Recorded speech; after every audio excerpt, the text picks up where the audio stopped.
Hello बच्चों, कैसे हैं आप सभी लोग अच्छे होंगे और अपनी तैयारी को मन लगा करके कर रहे होंगे। बच्चों, आप लोग इसी प्रकार मन लगा करके पढ़ाई को करते रहें जिससे आपके सारे क्वेश्चंस बहुत अच्छी तरह सॉल्व हों एग्जाम में और आप चयनित हो सकें और अपने भविष्य को उज्जवल कर सकें। बच्चों, इस टारगेट सीरीज में सेट नंबर 1 से लेकर सेट नंबर 5 तक के वीडियोस में जो भी क्वेश्चंस दिए गए हैं वो सभी आप लोगों ने तैयार कर लिए होंगे।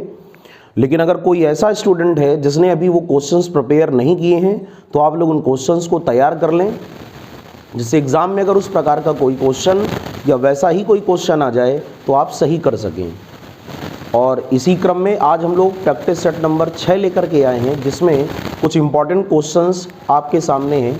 इन क्वेश्चंस को आप पहले खुद से ट्राई करेंगे, फिर क्वेश्चंस को मैं आपको बताऊंगा भी कि क्वेश्चंस को कैसे लगाना है। और जो ऐसे बच्चे हैं जिन्होंने चैनल को सब्सक्राइब नहीं किया है वो चैनल को सब्सक्राइब करें और बेल आइकन को भी प्रेस कर दें, जिससे आगे आने वाले जो भी वीडियोस हैं उनके नोटिफिकेशन भी आपको मिलते रहें। और वीडियो को अच्छा लगे तो लाइक करें और कमेंट जरूर किया करें कि आपकी तैयारी कैसे चल रही है, इस बात को जरूर ध्यान रखें।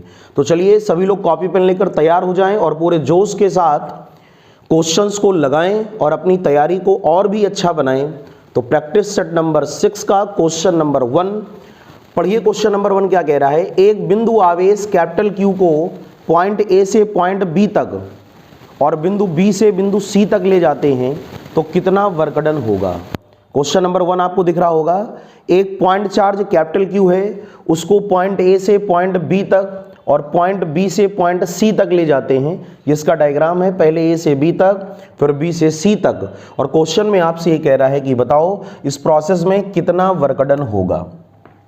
कोई एक अगला चार्ज है कैपिटल Q, उसने आपसे बोला है, और यहां पर एक चार्ज है बच्चों स्मॉल q। अगर आप लोग डायग्राम को ध्यान से देखें तो ये अर्धवृत्त बना हुआ है, इसको बोलते हो सेमी सर्कल। ये क्या बना हुआ है? अर्धवृत्त। इसको हम लोग बोलते हैं बेटा सेमी सर्कल। और उसके सेंटर पे एक चार्ज रखा है स्मॉल q।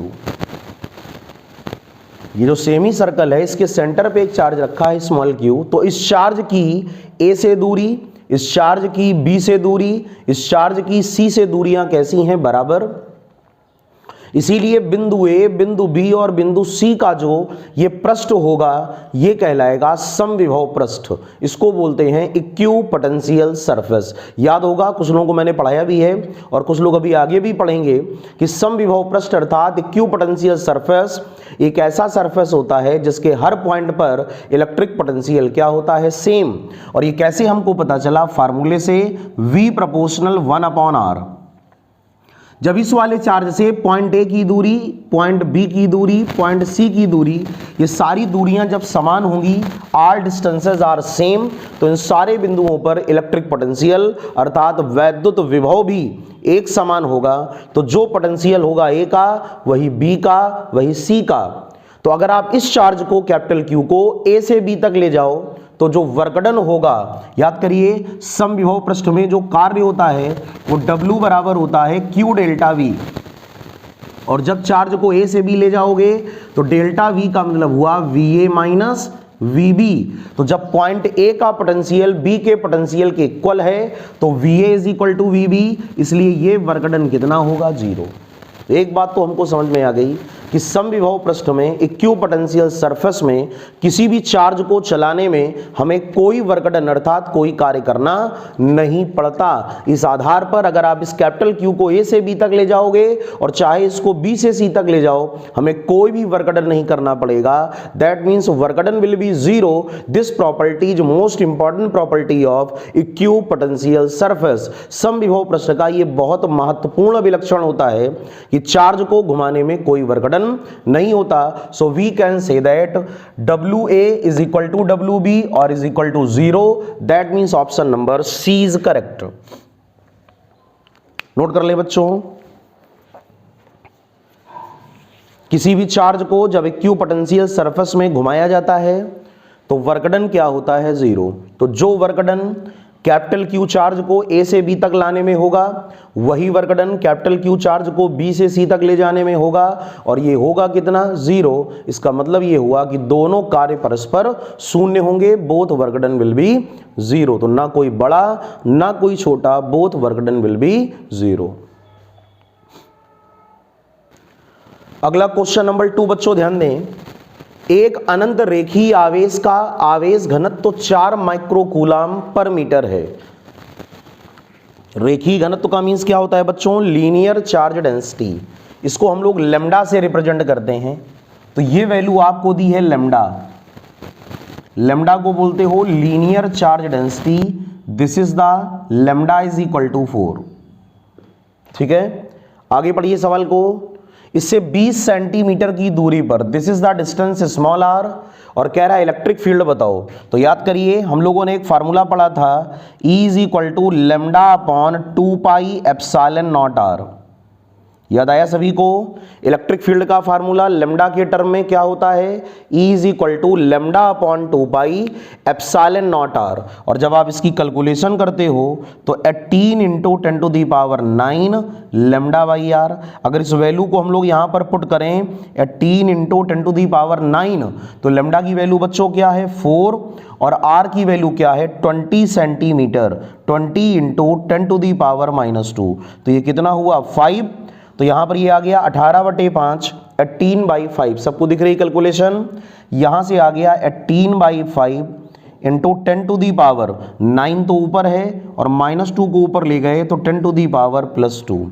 आप 18/5 को सॉल्व कर लें तो आपका रिजल्ट आएगा 36 into 10 to the power 4। Check करें जरा, 36 इंटू पावर को एक बार जरा फिर से मिलान करें, lambda by r 20 centimetre, centimetre को मीटर में, कैलकुलेशन को कर लें जल्दी से।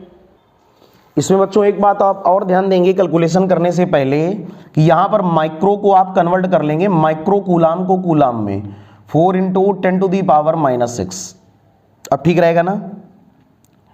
सो ये क्वेश्चन माइक्रो कूलाम में नहीं हो सकता। तो अब आपके पास में आ गया 18/5, 18/5 इंटू 10 टू दी पावर 9 - 6 और -2 पर गया प्लस का 2। अब आप आंसर को निकाल लें, माइक्रो कूलाम को बदलना पड़ेगा। तो बच्चों आपका आंसर क्या आएगा 3.6 इंटू 10 टू दी पावर 5, या आप लोग इसी को क्या लिखेंगे बोलिए 36 इंटू 10 टू दी पावर 4। ठीक है ना, 36 इंटू 10 टू दी पावर 4। जिसको नीचे की कैलकुलेशन ना दिख रही हो वो लोग अपने आप कर लें। 36 into 10 to the power 4, that means option number C is correct. Question आपको समझ में आ गया होगा। एक इनफाइनाइट लीनियर चार्ज है जिसकी लीनियर चार्ज डेंसिटी हम लोगों को दिया था 4 माइक्रोकूलाम पर मीटर। तो इसको हम लोगों ने क्या लिखा 4 into 10 to the power -6 coulomb पर मीटर। और उसके बाद में 20 सेंटीमीटर की डिस्टेंस है तो R इज इक्वल टू क्या लिखोगे 20 सेंटीमीटर, सेंटीमीटर को आप काहे में बदलोगे मीटर में, 20 इंटू 10 टू दी पावर -2। और फार्मूला क्या लगाओगे इलेक्ट्रिक फील्ड का, E is equal to lambda upon 2 pi epsilon naught r. या इसी की जब पूरी कैलकुलेशन करते हो तो 18 into 10 to the power 9 lambda by r. जब आप लैम्डा और आर की वैल्यू को रखोगे तो रिजल्ट आएगा 36 × 10⁴ वोल्ट पर metre, 36 into 10 to the power 4 volt पर मीटर हो जाएगा बच्चों। चलिए आगे बढ़िए, क्वेश्चन नंबर 3 की ओर ध्यान दें। क्वेश्चन नंबर 3 क्या कह रहा है, एक समांतर प्लेट संधारित्र की प्लेटों के बीच आधे भाग में के डाइलेक्ट्रिक को भरा गया है। हमारे पास एक पैरेलल प्लेट कैपेसिटर है, इसका हाफ पार्ट यानी जो आधा भाग है वो डाइलेक्ट्रिक से भरा है और आधे पार्ट में क्या था एयर। ठीक है, तो उसने ये कहा कि यदि वायु संधारित्र की धारिता C हो, ये जहां पर एयर भरा हुआ है अगर इसकी कैपेसिटी उसने बोला है C हो, तो उसने कहा है कि आप ये बताएं कि कैपेसिटर की नई कैपेसिटी क्या होगी। सभी को सवाल समझ में आ गया। एक संधारित्र के आधे भाग को, एक कैपेसिटर के आधे भाग को डाइलेक्ट्रिक से भरा गया है और आधे पार्ट को एज इट इज वैसे ही छोड़ दिया गया है जहां पर एयर है। और उसने आपसे ये पूछा है कि टोटल कैपेसिटी या न्यू कैपेसिटेंस अर्थात पूरे परिपथ की नई धारिता को निकालें। चलिए ट्राई करें पहले आप लोग क्वेश्चन को।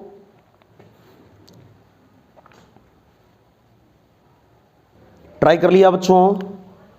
आप इस क्वेश्चन को ऐसे भी देख सकते हो, अगर हम लोग इस डायग्राम को ऐसे वर्टिकली कर लें ऊर्ध्वाधर, तो हमको ये पता चला कि ऊपर वाले हाफ पार्ट में डाइलेक्ट्रिक है, इसको ऐसे डैश डैश किया गया है, और नीचे वाले हाफ पार्ट में एयर है। और ये अरेंजमेंट अब दो अलग अलग कैपेसिटर से मिलकर बना है। ऊपर वाला आधा कैपेसिटर अलग और नीचे वाला आधा कैपेसिटर अलग। आप ऐसे ही इसको मान सकते हो। आप यहां पे देखें, जहां पर ये प्लेट ऐसे इंटरकनेक्ट थी, वहां से कैपेसिटर दो पार्ट में डिवाइड हो गया। तो ऊपर वाला एक संधारित्र कैपेसिटर अलग होगा और नीचे वाला एक संधारित्र अर्थात कैपेसिटर अलग होगा। और चूंकि यहां से दोनों अलग अलग पार्ट में डिवाइड हैं, तो एरिया होगा बच्चों A/2 A/2। यानी जो पहला वाला कैपेसिटर है, इसकी प्लेटों का एरिया भी A/2, और दूसरा वाला जो कैपेसिटर है, इसकी भी प्लेटों का एरिया क्या होगा, A/2। जबकि इनके बीच की दूरी पर कोई फर्क नहीं पड़ेगा, इनके बीच की दूरी अब भी क्या होगी, D। तो कितने कैपेसिटर हो गए, दो। एक ऐसा कैपेसिटर जिसमें K डाइलेक्ट्रिक भरा हुआ है, पहला वाला कैपेसिटर। तो सबसे पहले हम लोग पहले वाले की धारिता निकालें, कैपेसिटेंस ऑफ, पहले एयर कैपेसिटर को लिख लिया जाए, वायु संधारित्र की धारिता। वायु संधारित्र का मतलब हुआ ये नीचे वाला संधारित्र जिसमें प्लेटों के बीच में एयर भरी है। तो इसको बच्चों हम लोग क्या लिखेंगे, C1 is equal to epsilon naught A/2/D। पूरा फार्मूला क्या होता था याद करो, C is equal to K epsilon naught A/D। ठीक है ना। तो यहां पर चूंकि एयर है तो K इज इक्वल टू 1 होगा, और A/D में A की जगह A/2 होगा, और D क्या है, प्लेटों के बीच की दूरी। इस आधार पर पूरा फार्मूला बना एप्सिलॉन नॉट A/2D। ठीक, सभी को समझ में आ गया होगा। ये जो नीचे वाला जो कैपेसिटर है जिसकी प्लेटों के बीच में एयर भरा हुआ है, इसकी धारिता क्या होगी, एप्सिलॉन नॉट A/2D। कैसे निकाली गई, देखिए फार्मूला आपके सामने लिखा है। अब जहां पर प्लेटों के बीच में डाइलेक्ट्रिक है, हम लोग उसकी धारिता को निकालें, कैपेसिटेंस ऑफ कैपेसिटर। ठीक, हमने ब्रैकेट में K लिख दिया, आप कंफ्यूज ना होना। K का मतलब ये है कि जहां पर प्लेटों के बीच में डाइलेक्ट्रिक है। तो C1 की जगह क्या लिखोगे, C2। फार्मूले में आएगा K एप्सिलॉन नॉट, एरिया अब भी कितना होगा, A/2, और ये होगा D। तो पूरा फार्मूला बच्चों बन गया K epsilon naught A/2D। Clear हो गया। तो पहले के लिए फार्मूला क्या बनेगा, एप्सिलॉन नॉट A/2D, और दूसरे के लिए क्या बनेगा, K एप्सिलॉन नॉट A/2D। और याद करिए मैंने आपको बताया था जहां A/2 होता है, नए बच्चे भी इस बात को समझ लें, जहां पर एरिया A/2 होता है वहां पर अरेंजमेंट होता है पैरेलल, और जहां डिस्टेंस होती है D/2 वहां पर सीरीज। तो ये कौन सा अरेंजमेंट है, पैरेलल। तो C1 parallel with C2, therefore C is equal to C1 plus C2। परिणामी धारिता जो निकलेगी वो C बराबर C1 प्लस C2। अब अगर आप वैल्यू को रखोगे तो एप्सिलॉन नॉट A/2D और plus K epsilon naught A/2D, और पूरे से आप बच्चों क्या कॉमन लोगे, एप्सिलॉन नॉट A/2D। तो ब्रैकेट में क्या बचेगा, 1 plus K। This is the final answer of the given problem. इस क्वेश्चन का ये आंसर होगा कि अगर आपको फाइनल कैपेसिटी निकालनी है तो फाइनल कैपेसिटी का आंसर क्या होगा, C is equal to epsilon naught A/2D bracket में 1 प्लस K। अब आप अपने आंसर को मैच कर लेंगे। ठीक है, इसमें हमने ऑप्शन इसीलिए नहीं लिखा था क्योंकि क्वेश्चन ज़्यादा स्पेस ले रहा था, इसलिए इसको विदाउट ऑप्शन मैंने आपको बता दिया है। लेकिन अब आप समझ जाएंगे क्वेश्चन का सही आंसर क्या आएगा, C is equal to epsilon naught A/2D 1 plus K। बहुत ही इंपॉर्टेंट प्रॉब्लम है और पेपर के दृष्टिकोण से भी काफ़ी अच्छी है ये, इसलिए आप लोग इस क्वेश्चन को जरूर तैयार कर लें। और इस क्वेश्चन का लॉजिक आप जरूर ध्यान रखें कि जब कैपेसिटर के हाफ पार्ट में डाइलेक्ट्रिक को भरा गया है तो वो एक अलग संधारित्र हो गया, और जहां पर एयर भरी है वो एक अलग संधारित्र हो गया। और हम लोग दोनों की जब अलग अलग धारिताओं को निकालेंगे तो C1 और C2 होंगी, और बाद में दोनों को पैरेलल में सॉल्व करेंगे। क्योंकि एरिया का डिवीजन का मीन्स होता है समांतर संयोजन, पैरेलल अरेंजमेंट, इसलिए क्वेश्चन का आंसर आएगा C1 प्लस C2 से एप्सिलॉन नॉट A/2D ब्रैकेट में 1 प्लस K। नोट कर लें क्वेश्चन को। कमेंट जरूर करें कि क्वेश्चन आपको समझ में आया कि नहीं आया। तो अगला क्वेश्चन बच्चों ध्यान से पढ़ें। क्वेश्चन नंबर 4, बिंदुओं x और y के बीच में कुल धारिता ज्ञात करें। बहुत ही ये इंपॉर्टेंट प्रॉब्लम है और कई बच्चों ने कई बार इसको लगाया भी होगा कि अगर कहीं पर भी संधारित्रों को इस प्रकार अरेंज किया जाए, if capacitors are arranged such as that is point x and that is point y। यहां पर ये कैपेसिटर 6 माइक्रोफैरड, ये भी 6 माइक्रोफैरड, सारे संधारित्र जो लगे हैं वो 6 माइक्रोफैरड के, और हम लोगों से ये कहा गया है कि टोटल कैपेसिटी बताएं। तो ये एक अरेंजमेंट है जिसको कहते हो Wheatstone bridge. So this is the arrangement of Wheatstone bridge, अर्थात ये जो पूरी व्यवस्था है ये व्हीटस्टोन ब्रिज की व्यवस्था होगी। तो यहाँ पर 4 कैपेसिटर जो हैं, 4 कैपेसिटर वो तो आर्म में अरेंज हैं, और 5वां जो कैपेसिटर है वो डायगोनल में लगा है। This is the terminal x, this is the terminal y, और इसको हम लोग बोल सकते हैं बच्चों mn। यहाँ पर ये जो बीच में लगा हुआ है संधारित्र, ये जिन बिंदुओं के बीच में लगा हुआ है इसको हम लोगों ने mn बोला। तो यहाँ पर भी mn हो गया, और सारे कैपेसिटर इक्विवेलेंट हैं यानी 6 माइक्रोफैरड। सारे संधारित्र 6 माइक्रोफैरड के हैं। व्हीटस्टोन ब्रिज की प्रॉपर्टी अगर आप लोग याद करें तो व्हीटस्टोन ब्रिज की प्रॉपर्टी ये होती थी कि अगर किसी भी व्हीटस्टोन ब्रिज में सारे संधारित्र C1, C2, C3, C4 बराबर हों तो परिपथ की जो परिणामी धारिता है जिसको रिजल्टेंट कैपेसिटी कहा जाता है उसका मान C के बराबर ही होता है। याद आ गया सभी को। अगर किसी सर्किट में सारे कैपेसिटर कैसे हों, एक जैसे, जैसे यहां पर सारे कैपेसिटर कितने लगे हैं 6 के, तो अगर हम लोग ध्यान दें तो C1 भी 6, C2 भी 6, C3 भी 6, C4 भी 6, तो सारे कैपेसिटर 6 और 6 के हैं। तो बीच वाला जो कैपेसिटर होगा वो नेग्लेजिबल होगा क्योंकि ये एक बैलेंस ब्रिज है, इसको संतुलित सेतु कहा जाता है। और किसी भी संतुलित परिपथ में, बैलेंस सर्किट में हम लोग सबसे बड़ी पहचान जानते हैं कि अगर चारों संधारित्र जो आर्म में लगे हैं अगर वो इक्वल हों तो क्वेश्चन का आंसर भी वही होता है जो एक संधारित्र की धारिता है। तो यहाँ पर सारे 6 और 6 के लगे हैं, इसलिए जो फाइनल आंसर होगा वो 6 माइक्रोफैरड होगा।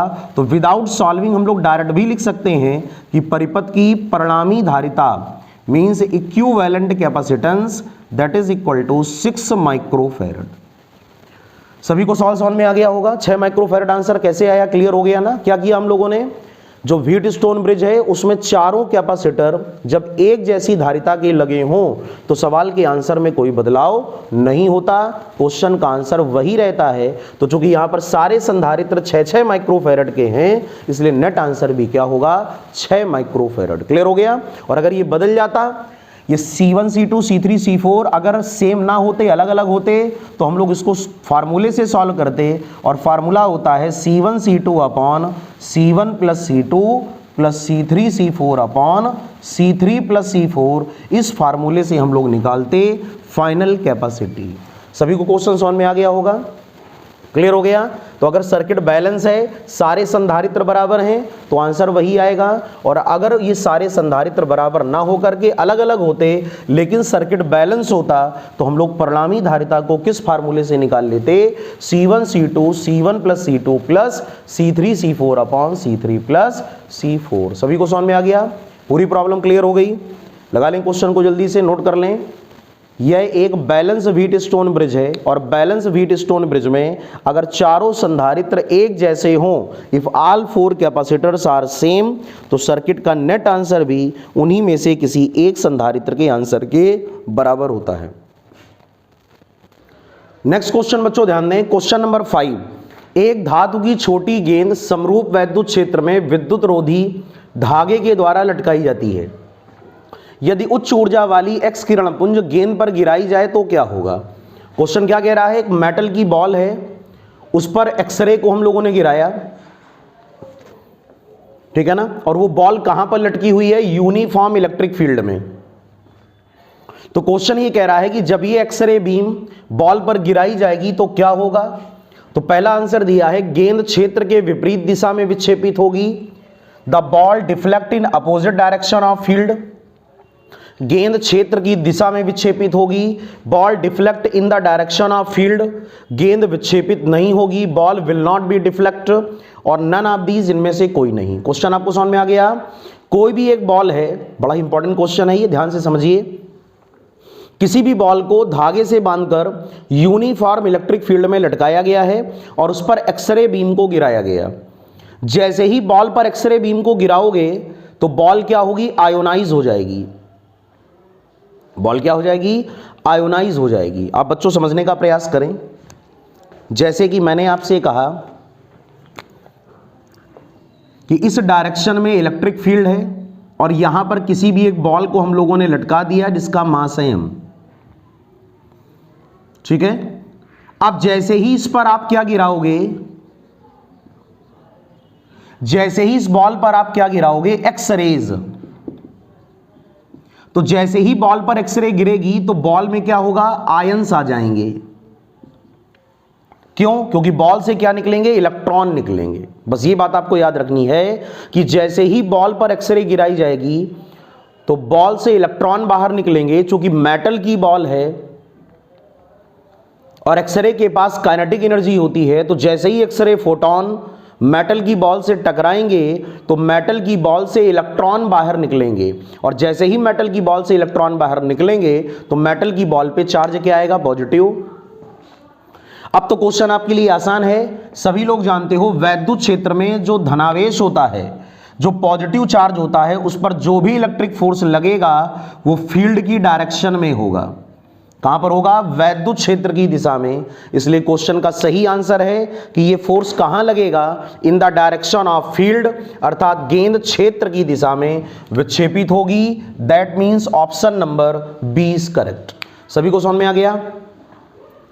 क्वेश्चन क्या था कि कोई भी एक मेटल की बॉल यूनिफॉर्म इलेक्ट्रिक फील्ड में धागे से लटकाई गई है और जैसे ही बॉल पर एक्सरे को गिराएंगे तो बॉल क्या करेगी? इलेक्ट्रिक फील्ड के डायरेक्शन में चलेगी, वैद्युत क्षेत्र की दिशा में चलेगी। तो क्वेश्चन का सही आंसर क्या होगा? Ball will deflect in the direction of field. Option number B is correct. Note कर लें बच्चों,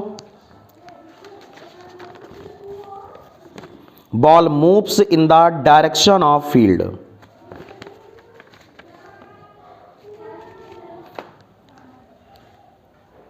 क्वेश्चन नंबर 6 को बच्चों ध्यान दें। क्वेश्चन नंबर 6 क्या कह रहा है? एक साबुन के बुलबुले की त्रिज्या 0.32 मीटर है। इसको मैं रफ कर देता हूं। एक कोई सोप बबल है, उसकी रेडियस है 0.32 मीटर। इसकी रेडियस आपको दी है कैपिटल आर, 0.32 मीटर, और बुलबुले में दाबांतर शून्य है। Pressure difference in the bubble is 0। यदि साबुन के घोल का पृष्ठ तनाव means surface tension capital T 4 × 10⁻⁻² Newton पर मीटर हो तो बुलबुले पर चार्ज डेंसिटी कितनी होगी? दैट मींस सिग्मा को हमको फाइंड आउट करना है। बहुत ही प्यारा क्वेश्चन है बच्चों। आपको निकालना है साबुन के घोल में जो पृष्ठ घनत्व होगा वो क्या। ये फार्मूला आपको नया लग सकता है, ठीक है ना, लेकिन ये फार्मूला है बहुत इंपॉर्टेंट। ये जो फार्मूला आता है वो लॉ ऑफ प्रेशर यानी प्रेशर डिफरेंस, जिसको आप फ्लूइड प्रेशर कहते हो, और इलेक्ट्रोस्टैटिक का कॉम्बिनेशन है। और वहां से जब हम लोग इस डेरिवेशन को प्रूव करते हैं, दाबांतर के फार्मूले को निकालते हैं, तो वहां से सिग्मा का फार्मूला आता है √8T∁0/r। This is the sigma.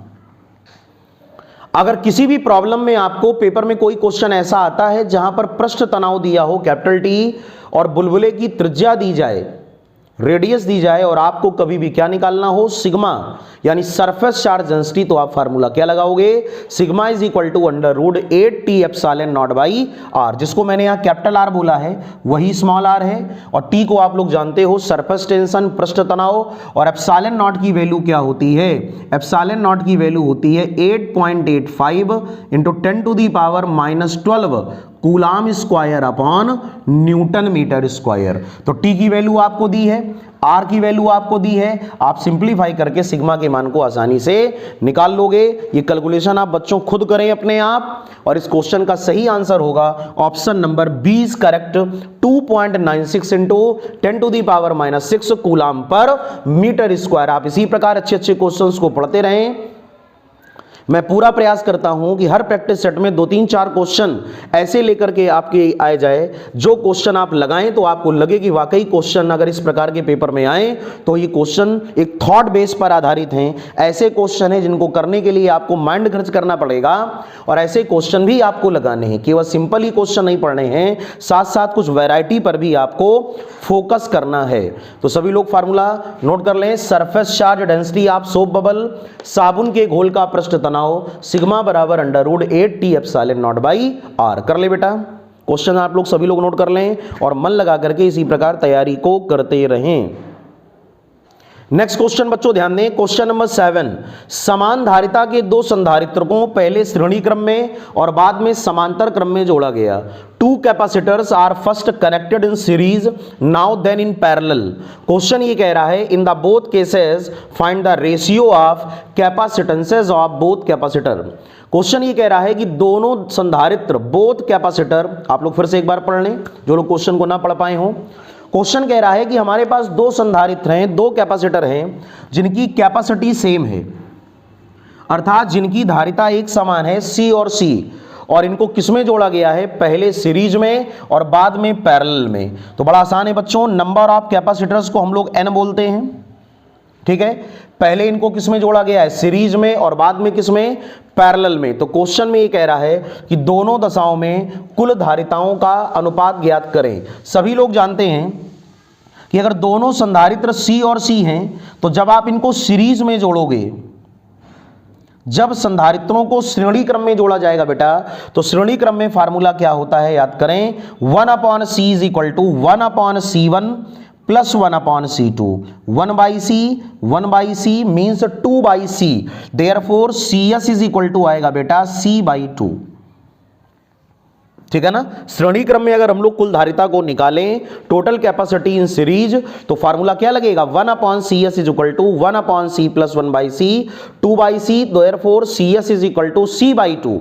अब उसने कहा है कि इनको आप पैरेलल में जोड़ें, तो अगर आप दोनों संधारित्रों को पैरेलल में जोड़ोगे तो सभी लोग जानते हो पैरेलल कॉम्बिनेशन में कैपेसिटी होती है C1 plus C2 means C plus C is equal to 2C। और उसने आपसे बोला है कि दोनों का आप रेशियो निकालें, तो हम लोगों को बेटा क्या निकालना है, CS/CP। तो CS की वैल्यू कितनी आई है, C/2, और CP की वैल्यू कितनी आई है, 2C। फिर से वैल्यू को यहां पे रखेंगे, CS की जगह C/2 और CP की जगह हम लोग क्या रखेंगे बच्चों, CP की जगह 2C, C से C कैंसिल, रेशियो आ गया 1/4। दैट मीन्स श्रेणी और समांतर क्रम में कुल धारिताओं का अनुपात होगा CS/CP इज इक्वल टू 1/4, और अगर CP/CS आपसे पूछा जाता तो आंसर क्या होता, 4/1। लेकिन उसने कहा था कि पहले इनको जोड़ते हो सीरीज, बाद में पैरेलल, इसलिए पहले हम लोग निकालेंगे CS, बाद में CP, और जब दोनों का रेशियो निकालेंगे तो आंसर आएगा 1/4। That means option number A is correct. Note कर लें बच्चों। क्वेश्चन नंबर 8 को बच्चों ध्यान से पढ़ें। एक वर्गाकार फ्रेम, स्क्वायर फ्रेम, जिसकी प्रत्येक भुजा की लंबाई length of each side is 10 cm, एकांक अभिलंब के साथ रखी है। एकांक अभिलंब का मतलब बच्चों क्या होता है, नॉर्मल, और ये नॉर्मल 20 वोल्ट पर मीटर की इलेक्ट्रिक फील्ड में 60 डिग्री का एंगल बनाता है, 60 अंश का। तब फ्रेम से निर्गत वैद्युत फ्लक्स क्या होगा, what is the electric flux passing through this frame will be. Question क्या कह रहा है, square frame whose each side is 10 cm, it is kept in electric field such as its normal makes an angle 60 degree from the field। तब frame से निकलने वाला electric flux बताएं।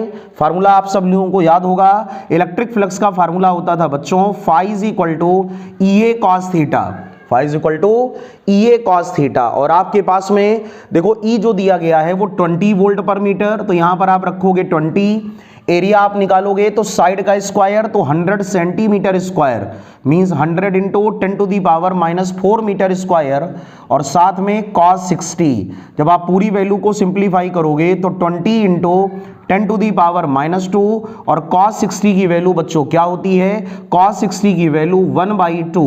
आपने इसको कैंसिल कर दिया, 10 into 10 to the power -2, that means 0.1। तो जो इलेक्ट्रिक फ्लक्स आएगा वो कितना आएगा? 0.1। Option number B is correct.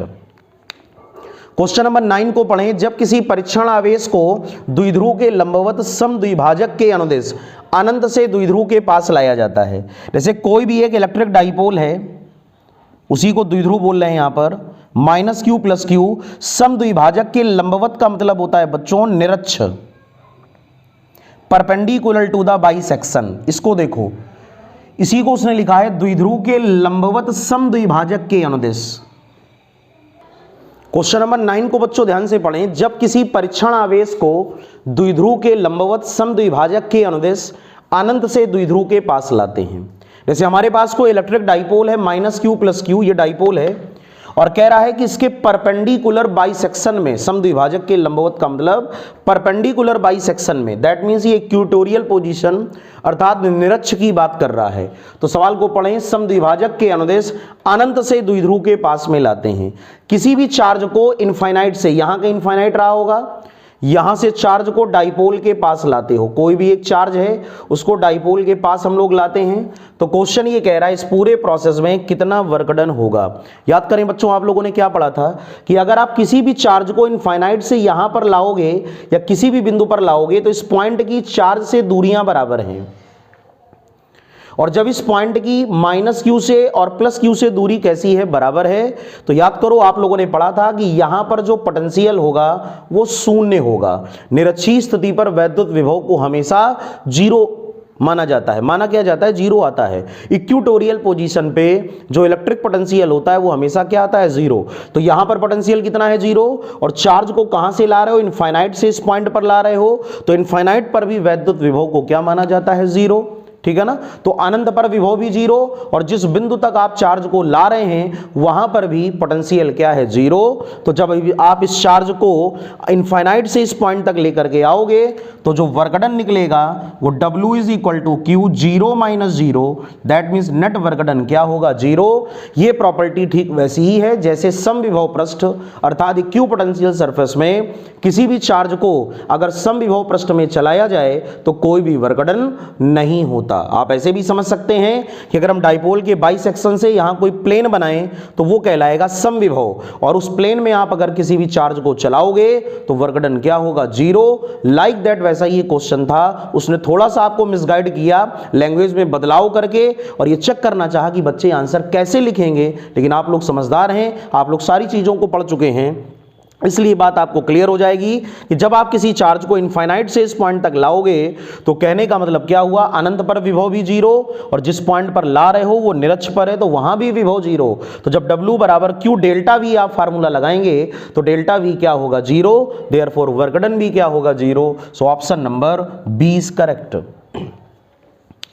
सभी को समझ में आ गया? Option number B is correct. Question number 10 बच्चों ध्यान दें। एक अनावेशित संधारित्र को, एक कोई अनचार्ज कैपेसिटर है, उसको बैटरी से चार्ज करके Q आवेश दिया गया। कोई भी एक अनचार्ज कैपेसिटर है इस प्रकार का, जब आपने इसको चार्ज किया तो इसकी प्लेटों पे चार्ज आया +Q -Q, तो कह रहा है ऊष्मा के रूप में कितनी ऊर्जा व्यय होगी। अगर आप अमाउंट ऑफ यूटिलाइज्ड एनर्जी को फाइंड आउट करोगे तो ऊर्जा का फार्मूला होता है U = 1/2 चार्ज इंटू पोटेंशियल, 1/2 आवेश गुणे विभव। इस आधार पर अगर हम लोग आंसर को चेक करना चाहें तो चार्ज कितना है बेटा? Q, और पोटेंशियल कितना है? V। तो क्वेश्चन का सही आंसर क्या आएगा? ½ QV। That means option number A is correct. Note कर लें सभी लोग। When any capacitor is charged, when any capacitor is charged then the energy stored in the capacitor will be QV/2। Option number A is correct. Note कर लें। Next question ध्यान दें बच्चों, question number 11। जब एक आवेशित संधारित्र को प्रतिरोध के साथ जोड़ा जाता है तो प्रतिरोध में उत्पन्न ऊर्जा होगी। ठीक है ना? कोई भी एक चार्ज कैपेसिटर है, उसको अगर आप किसी रेजिस्टेंस के साथ जोड़ोगे तो क्या होगा? तो सभी लोग जानते हो कि कैपेसिटर में होती है इलेक्ट्रिकल एनर्जी, कौन सी एनर्जी? वैद्युत ऊर्जा। और जब उसको रेजिस्टेंस के साथ जोड़ोगे तो वो एनर्जी ट्रांसफॉर्म होगी यानी बदलेगी थर्मल एनर्जी अर्थात ऊष्मीय ऊर्जा के रूप में। इसका मतलब क्वेश्चन का सही आंसर है ऑप्शन नंबर बी, ऊष्मीय ऊर्जा। जब आवेशित संधारित्र को प्रतिरोध के साथ जोड़ा जाता है तो प्रतिरोध में उत्पन्न ऊर्जा होगी कौन सी? ऊष्मीय ऊर्जा, जिसको कहते हो थर्मल एनर्जी। क्वेश्चन नंबर 12 क्या है? एक वैद्युत द्विध्रुव दो आवेशों से बना है। An electric dipole is made by two charges which are -+2 microcoulomb और इनके बीच की दूरी है 10 सेंटीमीटर। तो कह रहा है डाइपोल का डाइपोल मोमेंट बताएं। बड़ा सिंपल है, Q की वैल्यू आप क्या लोगे? 2 × 10⁻⁻6 कूलम और दोनों चार्जेस के बीच की दूरी 12 10 सेंटीमीटर को आप क्या लिखोगे? 10 × 10⁻²। और डाइपोल मोमेंट का बच्चों आप फार्मूला क्या लगाएंगे? P = Q × 2L। P = 2 × QL। Option number A 2 × 10⁻⁻7 coulomb meter. Question number 13, किसी वैद्युत द्विध्रुव को एक समान वैद्युत क्षेत्र में रखने पर द्विध्रुव पर अधिकतम बलाघूर्ण कार्य करता है। When an electric dipole is kept in uniform electric field, then dipole experiences maximum torque। तो कह रहा है कि बताओ द्विध्रुव का क्षेत्र से बना कोण क्या होगा? सभी लोग फार्मूला जानते हो टॉर्क का, टाउ = होता है P sin थीटा और जब मैक्सिमम टॉर्क होगा तो इसके लिए थीटा की वैल्यू क्या होगी? 90। इसलिए टाउ मैक्स बराबर बच्चों फार्मूला क्या बनेगा? PE। तो इसका मतलब ये हुआ कि अधिकतम बलाघूर्ण के लिए for the maximum torque theta कितना होना चाहिए? 90। डाइपोल का क्षेत्र के साथ बनने वाला कोण 90 डिग्री होगा। Option number 20 correct. Question number 14 ध्यान दें, संधारित्र को दिष्ट धारा स्रोत से जोड़ने पर संधारित्र का प्रतिरोध क्या होगा? When capacitor is connected with the DC supply then its resistance will be. ये भी बड़ा सिंपल है, अगर आप किसी भी कैपेसिटर को किसी डीसी सप्लाई के साथ जोड़ोगे, अगर आप किसी कैपेसिटर को किसी डीसी सप्लाई के साथ जोड़ोगे तो बच्चों डीसी सप्लाई की सबसे बड़ी खासियत क्या होती है कि डीसी सप्लाई के लिए फ्रीक्वेंसी क्या होती है? 0। और याद करो XC का फार्मूला होता था 1/2πfc। संधारित्र के प्रतिरोध को रेजिस्टेंस ऑफ कैपेसिटर क्या बोला जाता है? धारती प्रतिघात, कैपेसिटिव रिएक्टेंस, याद होगा आपको। सो XC = 1/2πfc में जब f की वैल्यू आप 0 रखेंगे तो XC बच्चों कितना आएगा? इनफाइनाइट। इसका मतलब संधारित्र को डीसी सप्लाई से जोड़ने पर उसका रेजिस्टेंस क्या होता है? Infinite. Option number 20 correct. Question number 15 पढ़ें, गोली संधारित्र की धारिता गोली की त्रिज्या पर किस प्रकार निर्भर करती है? बहुत ही सिंपल क्वेश्चन है, सभी लोग जानते हो कैपेसिटर का फार्मूला C = 4πε0r। किसी गोले की धारिता का सूत्र होता है बच्चों C = 4πε0r। तो C R पर कैसे डिपेंड है? C proportional R। जो कैपेसिटी है वो रेडियस के डायरेक्टली प्रोपोर्शनल है। That means option number A is correct. Note कर लें जल्दी से आंसर। तो बच्चों आज की सीरीज में प्रैक्टिस सेट नंबर 6 में आपने देखा कि लास्ट के कुछ क्वेश्चन ऐसे हैं जो वन लाइनर की तरीके से हैं 11 से लेके 15 तक, लेकिन 11 से पहले की जो प्रॉब्लम्स हैं वो बहुत ही अच्छी प्रॉब्लम्स हैं। उनमें हर वैरायटी की क्वेश्चन को बताने का प्रयास किया गया है। तो आप लोग इन क्वेश्चंस की बहुत अच्छी तरह तैयारी करें।